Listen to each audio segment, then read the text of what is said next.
கிறிஸ்துவுக்குள் பிரியமானவர்களே, FIBA radio வழங்கும் ஆராதனை வேளை நிகழ்ச்சிக்கு உங்களை அன்புடன் வரவேற்கிறோம். ஆராதனை வேளை நிகழ்ச்சியை நீங்கள் வாரந்தோறும் கேட்டு ஆசிர்வதிக்கப்பட்டு வருகிறீர்கள். இவ்வாரமும் இந்நிகழ்ச்சியை கேட்டு ஆசிர்வதிக்கப்படுங்கள். தேவன் ஆவியாய் இருக்கிறார். அவரை தொழுது கொள்ளுகிறவர்கள் ஆவியோடும் உண்மையோடும் அவரை தொழுது கொள்ள வேண்டும் என்றார். யோவான் 4:24. இந்நிகழ்ச்சி பற்றிய மேலான கருத்துக்களை கமெண்ட் செக்ஷனில் பதிவிடுங்கள். உங்கள் நண்பர்களுக்கும் இந்நிகழ்ச்சியை அறிமுகம் செய்யுங்கள். இனி கேளுங்கள் ஆராதனை வேளை.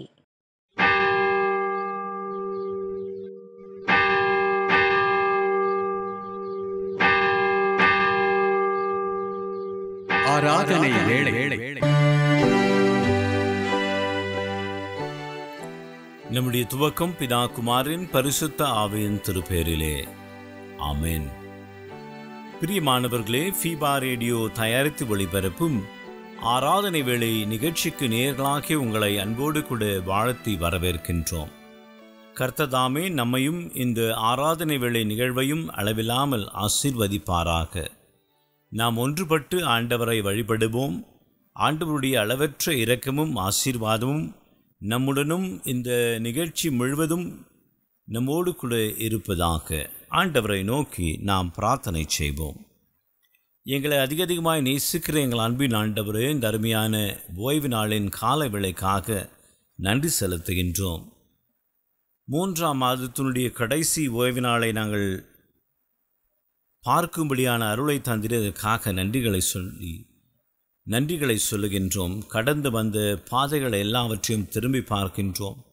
2025ஆம் ஆண்டிலே 3 மாதத்தை நாங்கள் முடிக்கும்படியான கிருபை பாராட்டினீர். அதற்காக நன்றிகளை சொல்லுகின்றோம்.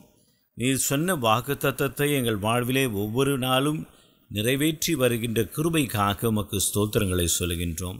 ஆண்டவரே, இப்பொழுதுமாக இந்த ஆராதனை வேளை நிகழ்விலே இணைந்து ஆண்டவரே உம்மை ஆராதித்து கொண்டிருக்கின்ற உமது பிள்ளைகளை கண்ணோக்கி பாரும். பாடுகின்ற பாடல்கள், வாசிக்கின்ற வசனம், கேட்கின்ற செய்தி, ஏறெடுக்கின்ற மன்றாட்டுகள் எல்லாம் உமக்கு பிரியமாகவும் எங்களுக்கு ஆசீர்வாதமாக அமைய அருள் தர வேண்டும் என்று சொல்லி மன்றாடுகின்றோம். ஆவியானவர் தாமே எங்கெல்லாம் இந்த வார்த்தைகள் ஒலிக்கப்படுகின்றதோ அங்கெல்லாம் இறங்கி உமது பிள்ளைகளை ஆசீர்வதிக்கும்படியாக நாங்கள் ஜெபிக்கின்றோம். துதிக்கன மகிமை யாவும் உமக்கே ஏறெடுக்கின்றோம். மீட்பர் இயேசு என்ற திருநாமத்திலே வேண்டி நிற்கின்றோம் பிதாவே. ஆமென். தேவனுடைய நாமத்தை புகழ்ந்து பாடுமனமாக கிறிஸ்து சபை பாமாலைகளிலே ஆத்மமே உன் ஆண்டவரின் என்ற பாடலை நாம் இணைந்து பாடுவோமாக.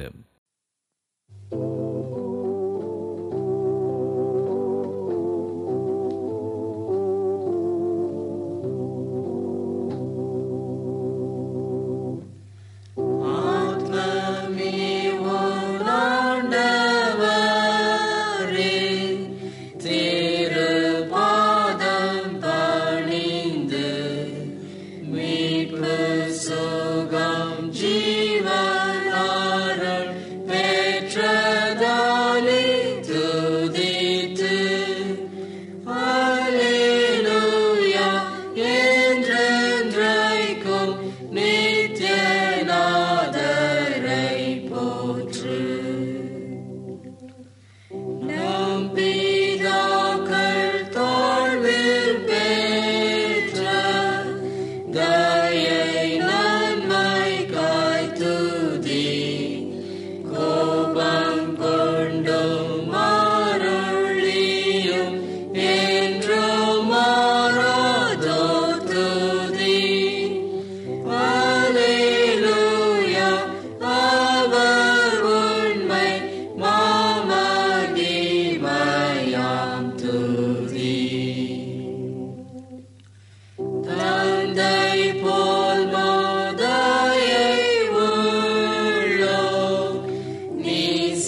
குடிகளே, எல்லோரும் கர்த்தரை கம்பீரமாய் பாடுங்கள்.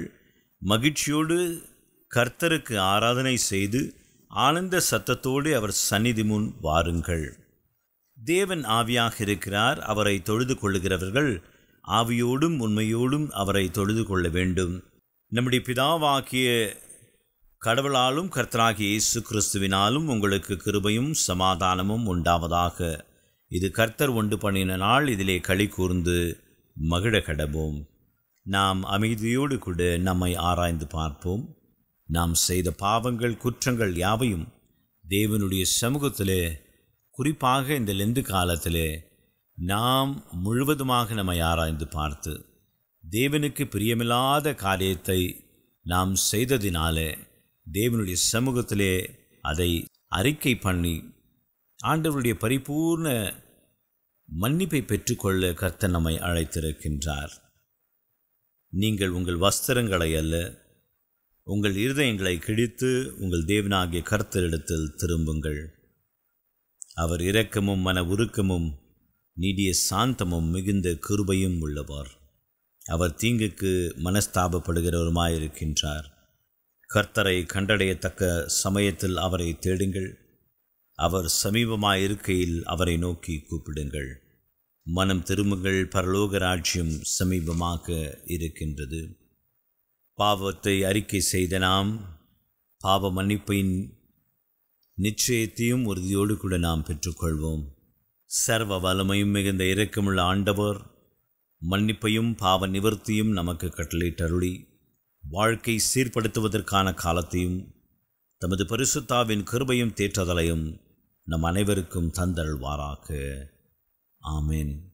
ஆண்டவரை துதியுங்கள், ஆண்டவர் நாமம் துதிக்கப்படுவதாக. வேத பகுதியை நாம் வாசிக்க கேட்போம். இந்த நாளுக்குரிய வாசிக்க வேண்டிய வேத பகுதி எபிரேயர் 9ஆம் அதிகாரம் வசனங்கள் 11-14 முடிய. கிறிஸ்துவானவர் வரப்போகிற நன்மைகளுக்குரிய பிரதான ஆசாரியராய் வெளிப்பட்டு கையினால் செய்யப்பட்டதாகிய இந்த சிருஷ்டி சம்பந்தமான கூடாரத்தின் வழியாக அல்ல, பெரிதும் உத்தமமுமான கூடாரத்தின் வழியாகவும் வெள்ளாட்டுக்கடா இளங்காலை இவைகளுடைய இரத்தத்தினாலே அல்ல, தம்முடைய சொந்த இரத்தத்தினாலும் ஒரே தரம் மகா பரிசுத்த ஸ்தலத்திலே பிரவேசித்து நித்திய மீட்பை உண்டு பண்ணினார். அது எப்படியெனில், காளை வெள்ளாட்டுக்கடா இவைகளின் இரத்தமும் தீட்டுப்பட்டவர்கள் மேல் தெளிக்கப்பட்ட கடாரியின் சாம்பலும் சரீர சுத்தி உண்டாகும்படி பரிசுத்தப்படுத்துமானால் நித்திய ஆவினாலே தம்மை தாமே பழுதற்ற பலியாக தேவனுக்கு ஒப்புக்கொடுத்த கிறிஸ்துவுடைய இரத்தம் ஜீவனுள்ள தேவனுக்கு ஊழியம் செய்வதற்கு உங்கள் மனசாட்சியை செத்த கிரியைகள் அற சுத்திகரிப்பது எவ்வளவு நிச்சயம். வாசிக்க வேண்டிய வேத பகுதி வாசித்து ஆயிற்று. தேவனுடைய நாமத்தை புகழ்ந்து பாடுமன்னமாக ஞான கீர்த்தனைகளிலே கும்பிடுகிறேன் நான் கும்பிடுகிறேன் என்ற பாடலை கரங்களை தட்டி உற்சாகமாய் பாடுவோம்.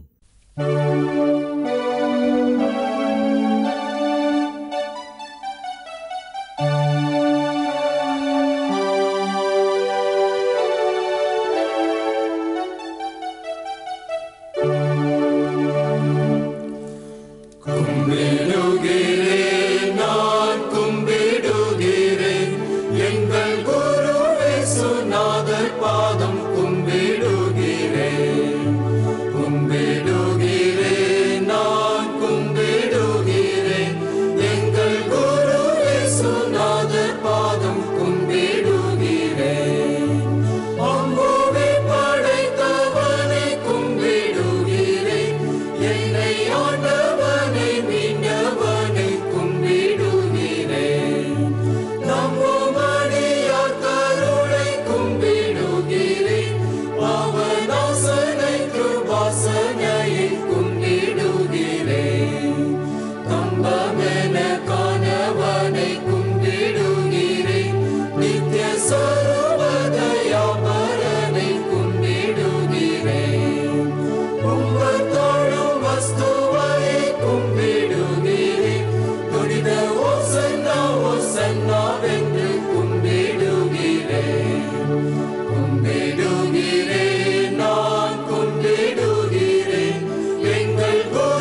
கருமையான தேவனுடைய ஜனமே, இந்த நாளிலுமாக நம்முடைய ஆண்டவருடைய செய்தியை பகிர்ந்து கொள்ளும்படியாக வந்திருப்பவர் அருள் திரு டேவிட் லிவிங்ஸ்டன் ஐயா அவர்கள்.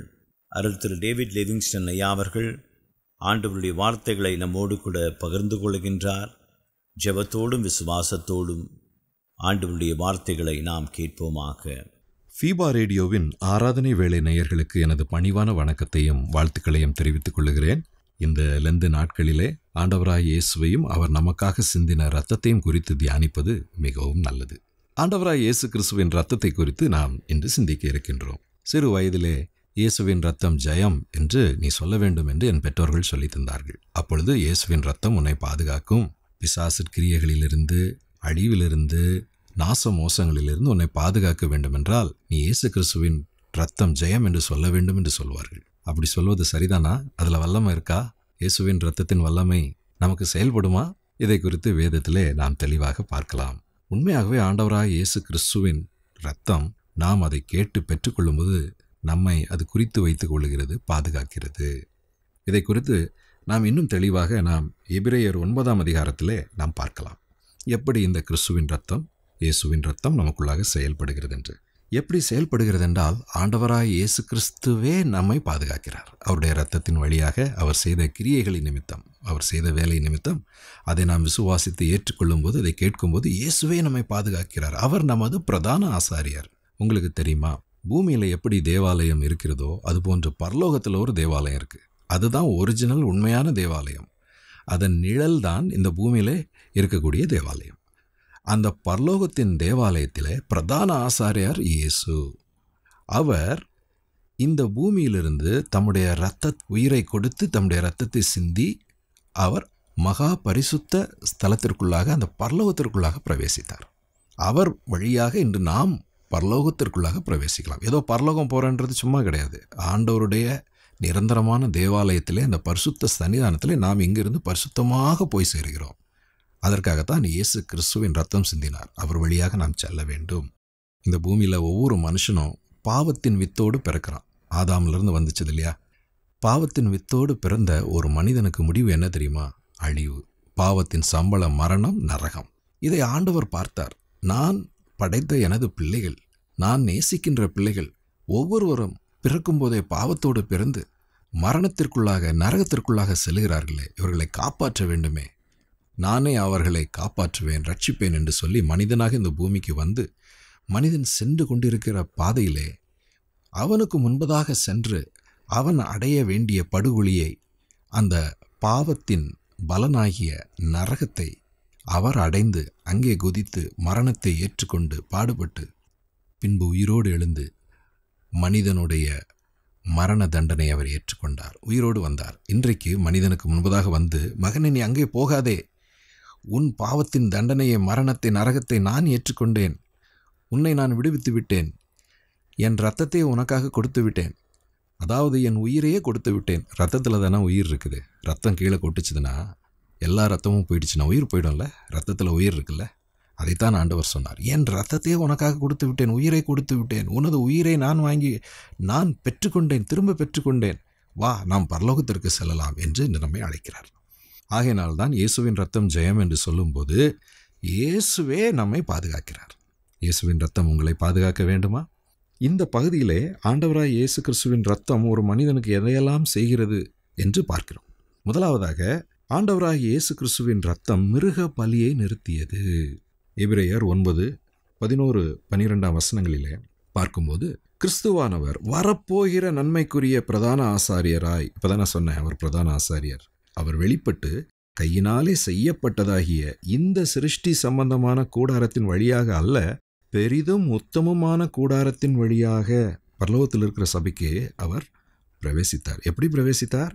வெள்ளாட்டுக்கடா, இளங்காளை இவைகளுடைய இரத்தத்தினாலே அல்ல, தம்முடைய சொந்த இரத்தத்தினாலே ஒரே தரம் மகா பரிசுத்த ஸ்தலத்திலே பிரவேசித்து நித்திய மீட்பை உண்டு பண்ணினார். பழைய காலத்தில் மிருக பலியெல்லாம் கொடுத்தாங்க. எதற்கு? மனிதனுடைய உயிருக்கு பதிலாக இன்னொரு உயிர் சிந்தப்பட வேண்டும். அப்போ தான் பாவ மன்னிப்பு ஏற்படும். பாவ மன்னிப்புக்காக ஆட்டை பலி செலுத்தினாங்க. இன்றைக்கி அந்த மக்கள், அநேக மக்கள் ஆட்டையோ அல்லது கோழியோ பலி செலுத்துவதை பார்க்கின்றோம். இதெல்லாம் பழைய காலம். ஆண்டவராய் இயேசு கிறிஸ்து தன்னுடைய இரத்தத்தையே மனிதனுக்காக சிந்திவிட்டார். இனிமேல் பழையகால ஆச்சாரங்களை, மிருக பலியை கொடுக்க வேண்டிய அவசியம் கிடையாது. அவருடைய இரத்தமே நமக்காக கொடுக்கப்பட்டிருக்கிறது. அதைத்தான் இனி விசுவாசிக்க வேண்டும். எதற்காகவென்றால், அவர் எனக்காக உயிர் கொடுத்தார் என்பதை நாம் விசுவாசித்து அவரை ஏற்றுக்கொள்ளும்போது என்ன உண்டாகும்? நித்திய மீட்பு உண்டாகும். அப்போ இயேசுவின் ரத்தம் ஜெயம்னு நாம் சொல்லும்போது, அவருடைய ரத்தம் என்னை எதற்கு பாதுகாக்கிறது? பரலோகம் போகிறதுக்கு பாதுகாக்கும். நரகத்து அழிவில் நான் சந்திக்காதபடிக்கு என்னை பாதுகாக்கிறது. அப்படி என்றால் இயேசு கிறிஸ்துவின் இரத்தத்தை நாம் நமக்குள்ளாக கொண்டு வர வேண்டுமென்றால், அவருடைய மரணத்தை, அவருடைய உயிர்த்தெழுதலை விசுவாசித்து, இயேசுவே எனக்காக நீர் மரித்தீர், என் பாவத்திற்காக மரித்தீர், என் பாவத்தை மன்னியும் என்று மனம் வருந்தி நம்முடைய பாவத்தை அறிக்கை செய்து அவரை சொந்த இரட்சகராக ஏற்றுக்கொள்ள வேண்டும், ரட்சிக்கப்பட வேண்டும். இப்படித்தான் நம்முடைய பாவத்தை இயேசுவின் இரத்தத்தினால் கழுவி அவருடைய இரத்தத்தின் பாதுகாப்பை நாம் பெற்றுக்கொள்ள வேண்டும். அப்போது முதலாவதாக மனம் திரும்பி இயேசுவை ஏற்றுக்கொள்ள வேண்டும். ரெண்டாவதாக, இயேசுவின் இரத்தம் ஒரு மனிதனுக்கு எதை செய்கிறதா? அவனுடைய மனசாட்சியை புதுப்பிக்கிறது. இதை குறித்து நாம் அதே எபிரேயர் 9:13-14 பார்க்கின்றோம். அது எப்படி எனில், காளை, வெள்ளாட்டுக்கடா இவைகளின் இரத்தமும் தீட்டுப்பட்டவர்கள் மேல் தெளிக்கப்பட்ட கடாரியின் சாம்பலும் சரீர சுத்தி உண்டாக்கும்படி பரிசுத்தப்படுத்துமானால். பழைய ஏற்பாட்டில் ஒருத்தன் பாவத்தோடு வரான் அப்படின்னா அவனுக்கு காளையும் வெள்ளாட்டுக்கடாவையும் பலி செலுத்தி அந்த ரத்தத்தை அவன் மேலே தெளிப்பாங்களாம். அப்புறம் கடாரியின் சாம்பலையும் அவன் மேலே போடுவாங்களாம். இது எதுக்கு? இது சரீர சுத்தத்தை மட்டும்தான் உண்டாக்கும். ஆனால் 14ஆம் வசனம், நித்திய ஆவியினாலே தம்மைத்தாமே பழுதற்ற பலியாக தேவனுக்கு ஒப்பு கொடுத்த கிறிஸ்துவுடைய இரத்தம் ஜீவனுள்ள தேவனுக்கு ஊழியம் செய்வதற்கு உங்கள் மனசாட்சியை செத்த கிரியைகள் அற சுத்திகரிப்பது எவ்வளவு நிச்சயம். அப்போ இயேசுவின் இரத்தத்தை பாதுகாப்பாக கொண்டவர்கள் மனசாட்சி சுத்தமாக காணப்பட வேண்டும். மனசாட்சி எப்படி சுத்தமாக்குவது? ரோமர் 12:1 அப்படி இருக்க சகோதரரே, நீங்கள் உங்கள் சரீரங்களை பரிசுத்தமும் தேவனுக்கு பிரியமுமான ஜீவ பலியாக ஒப்பு கொடுக்க வேண்டுமென்று தேவனுடைய இரக்கங்களை முன்னிட்டு உங்களை வேண்டிக் கொள்கிறேன். இதுவே நீங்கள் செய்யத்தக்க புத்தி உள்ள ஆராதனை. பழைய ஏற்பாட்டில் தேவாலயத்திற்கு போகிறவங்க ஆட்டுக்குட்டியை கொண்டு போவாங்க. அந்த ஆட்டுக்குட்டி பலி செலுத்தப்படும்போது மனசாட்சி வலிக்கும், எனக்காக இந்த உயிர் போகிறதே என்று சொல்லி. ஆனால் இயேசு நம்முடைய இடத்திலே தம்முடைய உயிரை தேவாட்டுக்குட்டியாக பலி செலுத்திவிட்டார். ஆகையினால் நம்முடைய மனசாட்சியில் நாம் குத்தப்பட்டு நம்முடைய மனதையே நாம் பலி செலுத்த வேண்டுமா? சரீரங்களையும் பரிசுத்தமும் தேவனுக்கு பிரியமான ஜீவ பலியாக ஒப்பு கொடுக்கணும். உயிரோடு இருக்கும்போதே என்னை நான் ஒப்பு கொடுக்கிறேன். இனி நான் பாவம் செய்ய மாட்டேன், இனி நான் தீங்கு பேச மாட்டேன், இனி நான் கெட்ட காரியங்கள் செய்ய மாட்டேன், பிறருக்கு விரோதமாக செய்ய மாட்டேன், மன்னிக்காமல் இருக்க மாட்டேன், பழிக்கு பழி வாங்க மாட்டேன். ஏனென்றால் இனி நான் ஒன்றுமே அல்ல, என்னை பலியாக நான் ஜீவ பலியாக கொடுத்து விடுகிறேன் ஆண்டவரே. என்னுடைய மனசாட்சியை சுத்தமாக வைத்து நான் பேசுவேன், சிந்திப்பேன், செயல்படுவேன் என்று மனசாட்சியை புதுப்பித்து கொண்டு தம்மை அர்ப்பணிப்பது தான் இயேசு கிறிஸ்துவின் இரத்தம் எனக்குள்ளாக பாதுகாப்பு அளிக்கிறது என்ற உறுதியை கொண்டு வரும். இதை பழைய ஏற்பாட்டிலேயே பலி செலுத்தும் போது உணர்ந்து கொண்டார்கள் ஜனங்கள். சங்கீதக்காரனாகிய தாவீது 51ஆம் அதிகாரத்திலே சங்கீதம் 51:16-17 சொல்கிறார், பலியை நீர் விரும்புகிறதில்லை, விரும்பினால் செலுத்துவேன், தகன பலியும் உமக்கு பிரியமானதல்ல. தேவனுக்கு ஏற்கும் பலிகள் நொறுங்குண்ட ஆவிதான், தேவனே நொறுங்குண்டதும் நறுங்குண்டதுமான இருதயத்தை நீர் புறக்கணீர். அப்போ பழைய காலத்தில் பலி செலுத்தும் போதே அதன் உண்மையான அர்த்தம், இதயத்தை, நம்முடைய மனதை நாம் நொறுக்கப்பட்டவர்களாக ஆண்டவருக்கு ஒப்பு கொடுத்து மனசாட்சியை சுத்தப்படுத்துவது. ஆண்டவராக இயேசு கிறிஸ்துவின் ரத்தம் உங்களுக்குள்ளாக செயல்பட்டு உங்களை பாதுகாக்க வேண்டுமென்றால் நீங்கள் உங்கள் இருதயத்தை அவ்வப்போது ஒப்பு கொடுத்து மனசாட்சியை சுத்தமாக வைத்துக்கொள்ள வேண்டும் பிரியமானவர்களே. அப்போ தான் ஆண்டவருடைய இரத்தத்தின் வல்லமை உங்களுக்குள்ளாக செயல்படும். இயேசுவின் ரத்தம் நமக்குள்ளாக அடுத்தது என்ன செய்யும் தெரியுமா? ஒரு புது உடன்படிக்கை நமக்குள்ளாக கொண்டு வருகிறது. என்னது அது? எபிரேயர் 9:15 ஆகையால் முதலாம் உடன்படிக்கையின் காலத்திலே நடந்த அக்கிரமங்களை நிவர்த்தி செய்யும் பொருட்டு அவர் மரணமடைந்து அழைக்கப்பட்டவர்கள் வாக்குத்தத்தம் பண்ணப்பட்ட நித்திய சுதந்திரத்தை அடைந்து கொள்வதற்காக புது உடன்படிக்கையின் மத்தியஸ்தராக இருக்கிறார். பழைய உடன்படிக்கை என்றால் பழைய ஏற்பாட்டிலே எல்லாரும் என்ன செய்யணும்? மோசேயின் 10 கட்டளைகளை பின்பற்ற வேண்டும். அதை பின்பற்றவில்லை என்றால் மரண தண்டனை கிடைக்கும். ஆனால் புது உடன்படிக்கை அப்படி அல்ல. இயேசு நமக்காக மரித்தார். நாமும் அவரோடு கூட உடன்படிக்கை செய்து கொள்ளும்போது அவருடைய இரத்தத்தினாலே கையெழுத்திடப்படுகிறது. நாம் மனதிலே சுத்தமாக்கப்பட்டவர்களாக பரலோகத்திற்கு செல்கிறோம். அப்படின்னா என்ன செய்யணும்? இயேசு கிறிஸ்துவின் ரத்தம் எப்படி சிலுவையிலே சிந்தப்பட்டதோ, இயேசு கிறிஸ்து சிலுவையிலே மரித்து உயிர்த்தது போல நாமும் அவரை போன்ற அந்த அடையாளத்தை பெற்றுக்கொள்ள வேண்டும். சிலுவையிலே மரித்து உயிரோடு எழ வேண்டும். இதை சிம்பாலிக்கா அடையாளமாக செய்ய வேணும். அதற்கு பேர் தான் ஞானஸ்நானம். ஞானஸ்நானம் பெற்றுக்கொள்ளும்போது அவருடைய இரத்தத்தை நாம் விசுவாசித்து ஏற்றுக்கொண்டு அதன் அடையாளத்தை பெற்றுக்கொள்கிறோம், பாதுகாக்கப்படுகிறோம். மட்டுமல்ல, புது உடன்படிக்கையின் இன்னொரு நடைமுறையாக தேவாலயத்திலே நாம் திருவிருந்திலே பங்கெடுக்க வேண்டும். திருவிருந்திலே பங்கெடுக்கும்போது இயேசு கிறிஸ்து அவருடைய இரத்தத்தினாலே நான் கழுவப்பட்டிருக்கிறேன், அவர் என்னை பாதுகாக்கிறார், ஒரு நாள் என்னை பரலோகத்திலே கொண்டு போய் சேர்ப்பார் என்ற ஒரு விசுவாசத்தோடு அடையாளமாக நாம் பெற்றுக்கொள்கிறோம். இதுதான் இயேசு கிறிஸ்துவின் இரத்தம் நம்மை பாதுகாப்பதற்கான அடையாளம். பிரியமானவர்களே, பிசாசின் வல்லமையிலே நீங்கள் கஷ்டப்படுகிறீர்களா? பாவத்திலே இன்னும் குற்ற உணர்ச்சியோடு நான் நரகத்திற்கு போவனா பரலோகத்திற்கு போவனா என்று தெரியாமல் வாழ்கிறீர்களா?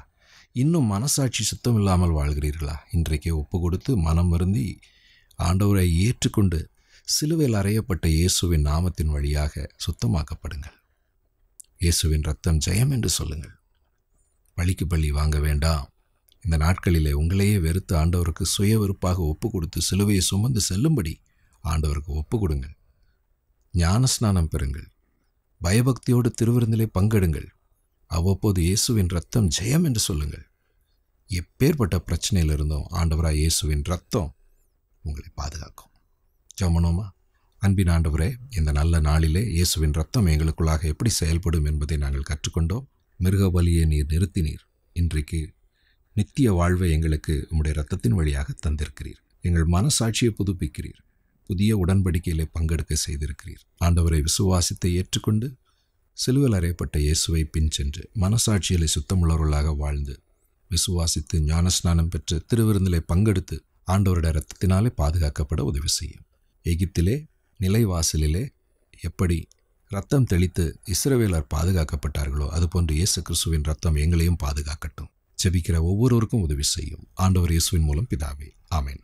எனக்கு பிரியமான தேவனுடைய ஜனமே, நம்முடைய கடந்து வந்து ஆண்டவருடைய வார்த்தைகளை பகிர்ந்து கொண்டு அருள் திரு டேவிட் லிவிங்ஸ்டன் ஐயா அவர்களுக்கு ஃபீபா ஊழியங்களின் சார்பிலும் ஆராதனை வேளை நேயர்களாக்கிய உங்கள் அனைவரின் சார்பிலும் வாழ்த்துக்களையும் நன்றிகளையும் தெரிவித்துக் கொள்கின்றோம். கர்த்ததாமே அவரையும் அவருடைய ஊழியத்தையும் அளவில்லாமல் ஆசீர்வதிப்பாராக.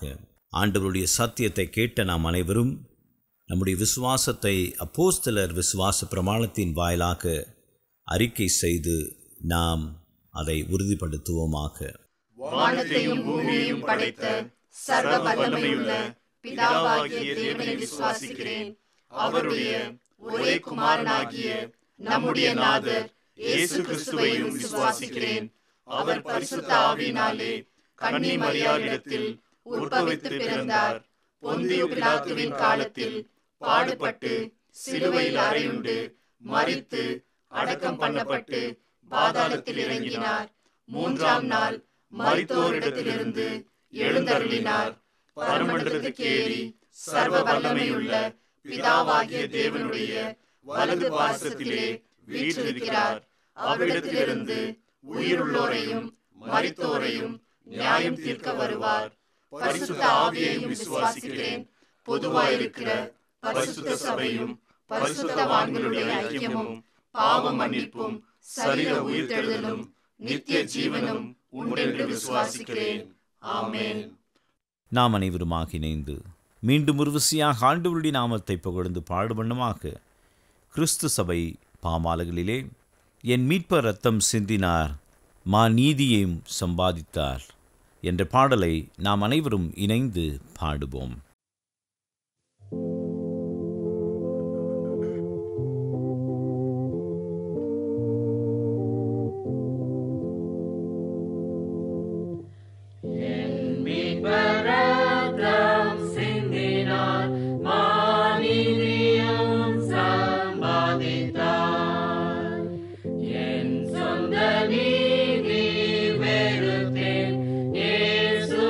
நாமம் நம்பு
இந்த வாரத்திற்குரிய வாக்குத்தத்த வசனத்தை நாம் பெற்றுக்கொள்வோம்.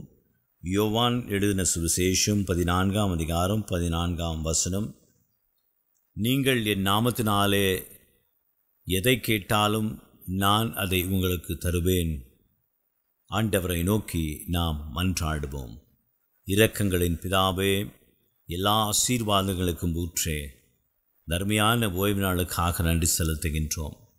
3ஆம் மாதத்தினுடைய கடைசி ஓய்வு நாளிலே எங்களை அழைப்பித்து வந்து இந்த மாபெரும் லெந்து காலத்திலே நாங்கள் உமோடு கூட நெருங்கி ஜீவிக்கின்ற ஸ்லாக்கியத்தை தந்திரியதற்காக நன்றிகளை சொல்லுகின்றோம். எங்களுடைய வாழ்க்கையை சீர்தூக்கி பார்க்கவும் உமக்கு பிரியமில்லாத காரியத்தை நாங்கள் விட்டுவிடும்படியாக எங்களுக்கு நீர் அருளை தாரும். உம்முடைய வார்த்தையின்படி நடந்து உமக்கு பிரியமானதை செய்து உமோடு கூட நெருங்கி ஜீவிக்கின்ற ஆசீர்வாதத்தை நீர் எங்களுக்கு தாரும்.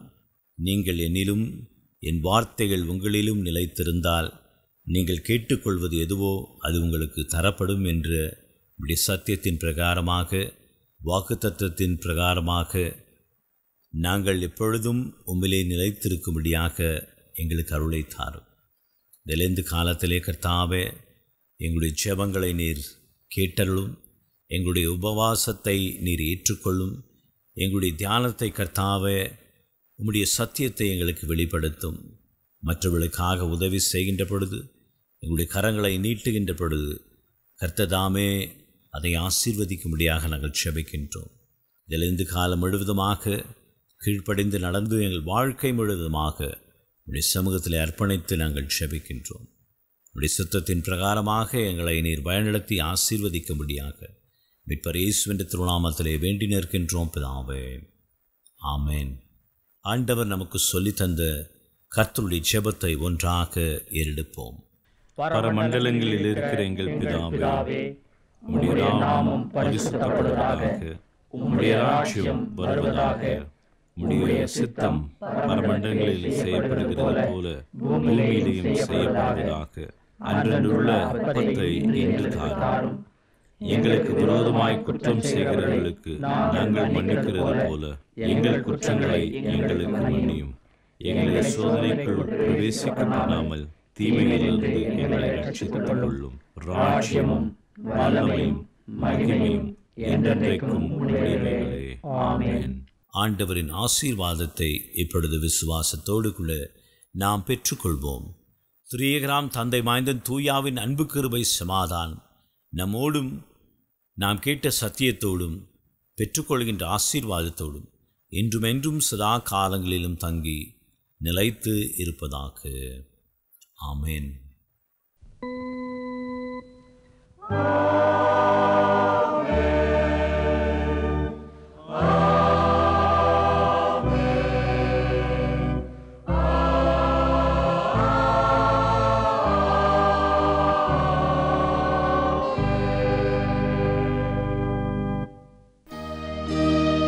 நேயர்களே, மீண்டும் நினைவூட்டுகிறோம்.